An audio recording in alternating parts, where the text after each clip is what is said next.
Hello, St. Anne Parish, and welcome to this week's Quick Things, which amounts to a few brief announcements, important announcements, and then a conversation on an important topic as well. First of all, we are done collecting. We have everything we need for our 100 or so, 125, 30 Thanksgiving baskets. So thanks to everyone for your generosity over the last month, contributing to that project, which we continue now for the 50-something year. And then also we are done collecting for now items for refugees at Fort McCoy, thanks to all those who so generously contributed winter coats and other winter clothing. It filled my car, but we got it all jammed in after the 6 o'clock Mass Sunday night. The task of folks who were there was to jam the winter coats into my car, and we got it. And actually then they were taken to my guest today. We'll talk about that in a moment. Thanksgiving Mass is coming up, not this week, next week at 6:30, Wednesday, November 24th. Put that on your calendar, a good way to begin your celebration, your family celebration of Thanksgiving. And then a reminder of our Connect, Grow, Serve process, hopefully concluding getting materials in or responses, pledge forms, etc. by Thanksgiving. If you lost your materials, respond to this email and we'll get you another set of pledge forms and information. And then finally, to be sure this is on your radar screen, on your calendar, is the Advent Mercy Tour with Steve Agrisano, a composer, storyteller. He's composed several songs that are part of our repertoire, favorites of lots of folks. Steve will be here the first week of Advent, so the week after Thanksgiving, Monday, November 29th, Tuesday, November 30th, and Wednesday, December 1st, presentations of storytelling and music every night at 6:30 in church.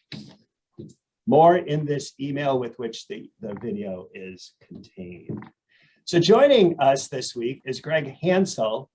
Greg and I have been collaborators in ministry for a long, long time, but Greg was already well ensconced in Stevens Point Catholic education before I arrived in Stevens Point in 1997. Greg is retired now, but just as busy as ever, right, Greg? Not quite as busy, but busy enough. Now, how many years were you in Catholic education in our diocese in Stevens? 39 in this diocese. In this diocese, and how many of those were in Stevens Point? 36. 36. And Greg ended he had almost every job in Stevens Point Area Catholic Schools, or Pacelli Catholic Schools as it's known now, and ended by graciously serving as president. And I was the dean, so I was very, very happy that Greg was our president for a good amount of that time that I was dean. Now Greg is with us because he and his wife, Kathy, are volunteers at Fort McCoy, where how many thousands of refugees are there now, Greg? Do we have a number? I think between 12 and 13,000. Okay, so this is kind of a transition point. Fort McCoy is where refugees have been brought. They've left Afghanistan, they've come to Fort McCoy, and from there they will be resettled in various parts of the country. Some may be brought here to central Wisconsin. So Greg, tell us, first of all, why are you doing this? Well, I think isn't that what we're supposed to do? If you Matthew 25, when I was hungry, you fed me, clothed me, naked, you visit, all those things. That's kind of what we believe we should do. And so when we found out about it, we contacted some folks, and fortunately we contacted people early, so our process was pretty quick to get in. So what happens? What if someone wants to be a volunteer? What does that consist of? How do you approach it? Right. Well, we go through. I don't think you don't just show up at the gate, right? Well, you can, but they won't let you in. So that's fine. It'd be a long drive for nothing. We work through Catholic Charities of La Crosse, and you go to their website where it says Afghan refugees, and then you can go through a process of getting a background check done, doing an application, and then also doing an application for Fort McCoy to get permission to go in there. You can also do it through Green Bay and through Milwaukee, which might be a little bit quicker, but I'm not familiar with that. Okay. I will tell you they're way backed up with people because it's a slow process.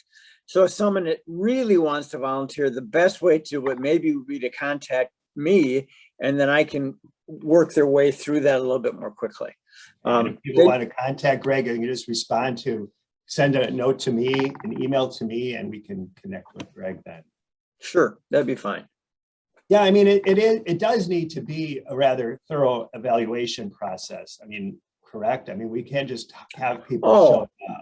Right. And again, you have to get a card to get in every day. They check you as you go through the gate to make sure you're supposed to be there. And I know the refugees as well. I mean, people talk about vetting. They were vetted in Afghanistan and Europe and in Fort McCoy. So I think it's slow because they're trying to do a good job. Do you have any idea what that involves? Like, what does the vetting mean? Well, yeah, I only know what I've read, but certainly, biometrics, some retina scans and fingerprints and documentation and all sorts of things like that. So I know someone said to me a lot of these people don't have special immigration visas, SIV, and that's correct, but they're all being vetted very heavily. I think they're doing fine. Sure. So what do you and Kathy do? What do you do there? So talk about the routine. So you've been doing this how long? When did you start, and what's involved in all this? We started mid-September. And generally we go down on Thursday mornings. We work Thursdays, and then we either find a place to stay near Toma, or I have a sister who lives in Winona. We'll drive and stay at her house. Then we'll go back Fridays and work again. So what we do is we work at one of the women's and children's centers. And so it's actually a large barracks, and on one side is a large room with maybe a little bit bigger than a classroom and 2 small rooms. And then children ages 5 to 14 will come there, and we'll entertain them. So we may do group songs or group activities, and then we'll break down and do puzzles or crafts. And if the weather's nice, we'll go outside and play soccer or jump rope, hula, whatever we can. I mean, they have nothing there. One of the big issues at Fort McCoy is boredom. And as it gets colder, it's going to be tough. Yeah. Behind that room is another classroom size, and that's for young mothers and their children. And so they go there and they learn cultural things and maybe practice a little English and that sort of thing. So on any given day, last week when we were there, there was 40 mothers and 30 toddlers in one room, and we had almost 100 people in the other room. So It was crowded. Yeah. Wow. So you're calling or falling back on your elementary school teaching skills, huh? Yeah. Well, and it's interesting because the volunteers are mostly our age or older right now. The blessing is they do provide interpreters, Afghan interpreters, which can help. But kids are kids. So whether they're from Afghanistan or Central America, wherever they're from, they're still kids, and you have all shapes and sizes, but it's fun. Do you find that any of the children you're working with or their mothers, do they have any English skills? Well, some do. Some are very good. I worked with one young girl. She must have been 7 years old, and her English was probably better than mine. But the rule kind of is, if you're in a large city like Kabul, and then you had some means to send your child to private school, they started English at age 2 or 3. If you're in the rural areas or in public schools, you don't start English till probably 4th grade. And so you can really tell right away who has good English and who doesn't. Yeah. What's surprised you most, or what do you think are the greatest misconceptions that people have of this whole experience so far? Well, it amazes me that you can get 12,000 or 13,000 people into a place like this in housing, feed them, and have some sort of order so quickly. I don't know how you do that. Yeah. It's also amazing to me, Catholic Charities has been very, very good. The Red Cross was there for 6 weeks and then they left, and Team Rubicon was there and they left. Save Our Allies is there now. They're going to leave in February, but Catholic Charities is there for the long haul. And so I think that's been a really good thing as well. Well, what a great promotion, Greg. I'm glad that you said that, because as we're, in the midst of the diocesan annual appeal, Catholic Charities is one of the organizations, one of the causes that benefits from the appeal. So that's a good thing to keep in mind. And why do some organizations leave? I mean, the work isn't done. Well, Red Cross came and they said they were training the military to do that. It was mostly medical stuff. Team Rubicon was organizing all the supplies, And I'll talk about that a little bit more in a little bit, but, and that's really not their niche. They're more like going to hurricane areas and flood areas, and they were overstretched. The Save Our Allies group was started by a group of retired Army generals who actually flew planes in to get people they knew out when this started. And they said, well, we'll keep helping now. And so when I go down to the armory on Thursday morning, when I take all your coats down there, I'll deliver them to Save Our Allies. Okay. And that was one thing. I went last week, and we brought probably, and I don't know how many, hundreds and hundreds and hundreds of coats and shoes. And when we pulled in, the armory was actually pretty empty, and they were actually short coats for that day's shipment over to the base. So okay, good. So yeah, Greg and Kathy's basement is kind of a coat warehouse right now. It's not as bad as it was. It's better than it was before. Okay. Well, and thank you for delivering those the last leg of the trip. So talk maybe about, you were going to talk about the Rubicon organization, whatever, the dispersal of things. How does that all occur? Right. Well, when this started, they said, we need things for Afghan refugees. So people brought things, but they brought used things. And you know how that is. If you've ever done a rummage sale, people just drop stuff off, and good intention, but some of it can't be used. And so they spent a long time sorting and taking things to Goodwill. So then they said, well, let's just do new things. It'll be a lot easier that way. So it goes to the warehouse in Sparta, and then they get a package together, a large package of different coats and boots and things like that. Then they take it over to the base, to a warehouse there.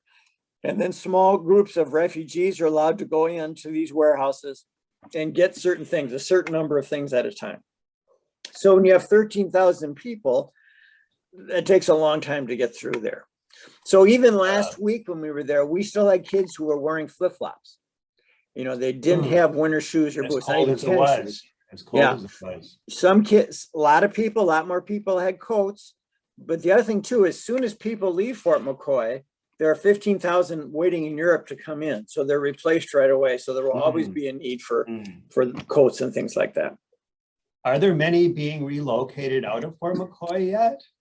Well, there have been several hundred, but most of those have been people who have contact. So if they have a relative or a family friend, they can go there.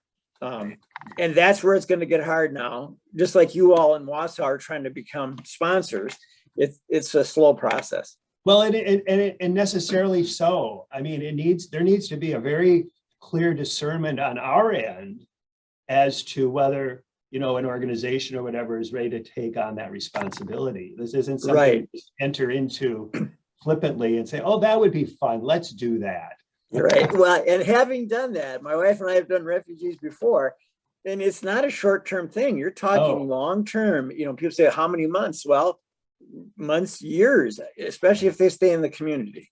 Right. Well, our group, we had a meeting. Well, we've had a series. We've been meeting every other week for a couple months, and we began the discernment instrument that the organization has established, the Refugee Settlement Organization. And I emailed one of the representatives and I said that we were going to be doing this tonight and then we'll be ready to make a decision. And she said, oh no, you need to do that over several nights, not one night. And it has taken to have the conversation deliberately and to really give it some consideration, takes several nights.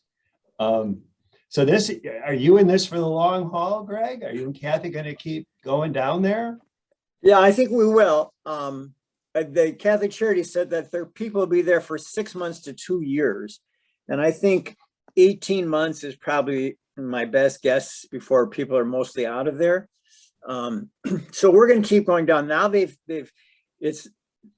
actually rented some rooms on the base. So if people will commit to doing 3 days, you can stay at the base for 2 nights, which will help with costs and that sort of thing. So we may shift our plan. Instead of going down every week, we might go down, not every week, but go for 3 days at a time. Well, and when you talked about just the logistics of getting this all up and running, 4 months ago, 3 months ago, none of this was on our radar screen at all. I mean, this is all happened mid-August. And when you think about like an organization like Catholic Charities, that is really a major responsibility to suddenly take on themselves, or, to Oh, commit themselves. huge. So Yeah. one of the things they're worried about boredom, especially with adult men and older teen boys. So Catholic Charities hired a person who's there, and now they've got 4 rec centers set up where these people go in and play indoor soccer and volleyball and burn off steam. They're starting to get more involved in, they also have some sewing centers for women so they can sew things for themselves. And they're looking also to do some more in education, although right now the classes are being taught by Afghan teachers, which is great. That's the way it should be. Sure. Okay. Well, thank you for your commitment to this. And again, there are others who are watching this, or if you know of folks who might be interested in volunteering there. There was someone who came to our meeting last week who wants to pursue this, not from our parish, but again, that doesn't matter where they're from, what parish they're from, or whatever. Let me know, and I'll pass that information on to Greg, and we'll get you connected there. Anything else, Greg, that you think would be important for folks to know about what's happening there? No, I think, first of all, thank you for the coats. They're beautiful, and all the other things. It's wonderful. I just think that, that your generosity makes a big difference in terms of helping people who have nothing. I mean, the stories that these people have told us, and Kathy and I have heard many, many stories about, you have 2 hours to flee the country, grab 2 bags and go, or people have left part of their family back there and are still trying to get them out, and they're worried about their safety. They're just gut wrenching. Yeah. So I think once you hear some of those stories too, it says, oh yeah. Right. I mean, that's the thing. You can look at this as this big, massive 15,000 person problem, or you can really become connected with individual stories that open the doors so dramatically. Right. And what we're trying to do, we're trying to get these people to record their stories. And so we have a record, because they're being dispersed all over. Sure. And then we're going to forget about it. We're not real good on history in this country. And so it'll be good to remember that and maybe reflect on that down the road, especially like in Wausau. If you get refugees, it might be nice to have some of those stories. Well, of course, and that's where that will be a crucial part of the resettlement in Wausau as you welcome these new neighbors is coming to know who they are and realizing what has brought them here. This isn't something, first of all, it's not something they sought. They weren't living in Kandahar or wherever wanting to come to Wausau, Wisconsin, but that's the reality. That's what's happened. And so to come to know those folks for their city, who they are, their story will be an important part of that settlement. So good. Well, thank you, Greg, very much. I want to conclude. We had some readings at Mass on Tuesday this week that I think really speak to this situation.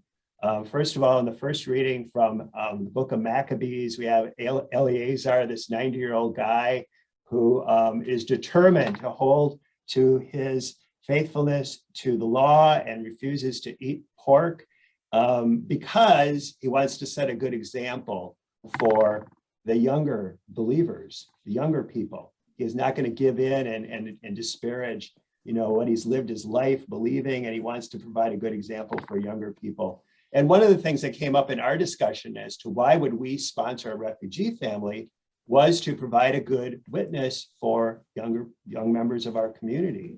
That this is what you do. Like you said, Greg, this is what we do as followers of Jesus. And then also the gospel on Tuesday was from Luke, the story of Zacchaeus, who is so curious about who Jesus is, and in the end welcomes Jesus into his home. And that's really what we're talking about here, is welcoming people into our home, our country, into our community, and into our lives. And so I want to conclude with a prayer from Deacon Jay Comier from New Hampshire, who plays on that idea of Eleazar's age and wanting to provide a good witness to a younger generation. As Eleazar said, I will prove myself worthy of my old age. And so may I be worthy of my young age to be a source of joy and comfort to my family. May I be worthy of my teenage years to grow into a responsible and compassionate adult. May I be worthy of my adult age to be a loving and caring parent and a generous, selfless neighbor to all. May I be worthy of my middle age to be a support and guide to my children as they become parents.